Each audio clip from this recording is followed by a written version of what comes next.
Jujur cakap, banyak feedback macam ni saya terima. Ni salah satu. Ada yang saya jumpa sampai sembang depan pun orang duk cerita macam-macam.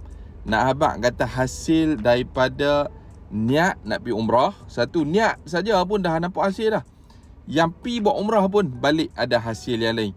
Terima kasih Tuan Ghazali. Tengok, berniat nak pergi lepas bayar hutang, Allah makbulkan. Baru niat nak bayar hutang, Allah makbulkan dah. Jalan nak selesaikan hutang, satu benda yang baik. Nak pergi buat umrah juga satu benda yang baik. Umrah kewajipan yang pertama sekali. Yang kemudian tu dah tak jatuh hukum wajib, tapi dituntut, digalakkan untuk kita berumrah. Di antara umrah ke umrah adalah kafarah, pengampunan dosa. Tengok, bayar hutang selang 2 bulan lepas tu, mak cakap nak pergi umrah. Rezeki. Ada kawan saya, sahabat saya yang tak ada kerja, duk runsing, duk pening, pergi umrah. Balik-balik, alhamdulillah dapat pekerjaan yang baik. Ada kawan saya ni, ini real case tadi. Dia nak pergi haji, nak kena invest. Dia nak pergi berdua dengan isteri dia. Bisnes tengah teruk, bisnes tengah jatuh merudum.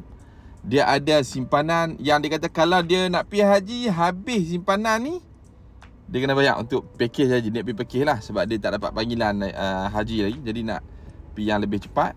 Jadi apa dia buat? Dia invest semua duit dia. Dia kata aku balik haji ni habis. Subhanallah tuan-tuan dan puan-puan. Sekarang ni saya tengok dia, wow, hang memang power. Dia punya bisnes bukan yang lama, dia balik, dia buat bisnes yang baru. Subhanallah. Sekarang ni orang kata apa? Orang terjalan terapung lah bahasa dia. Bisnes dia menjadi alhamdulillah rezeki daripada Allah Subhanahu Wa Taala.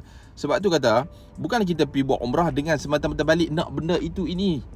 Tapi Allah janjikan orang yang keluarkan harta dia untuk umrah, untuk haji, takkan muflis, takkan miskin, takkan rugi. Bahkan kalau buat dengan yang baik, umrah di antara umrah, pengampunan dosa, haji yang mabrur, syurga. Ini bukan janji saya, ini Allah yang nak bagi, yang dijanjikan oleh baginda Nabi sallallahu alaihi wasallam. Harap bermanfaat, harap dapat kesedaran. Moga-moga Allah bagi kepada kita hidayah. Jangan lupa like, komen dan share.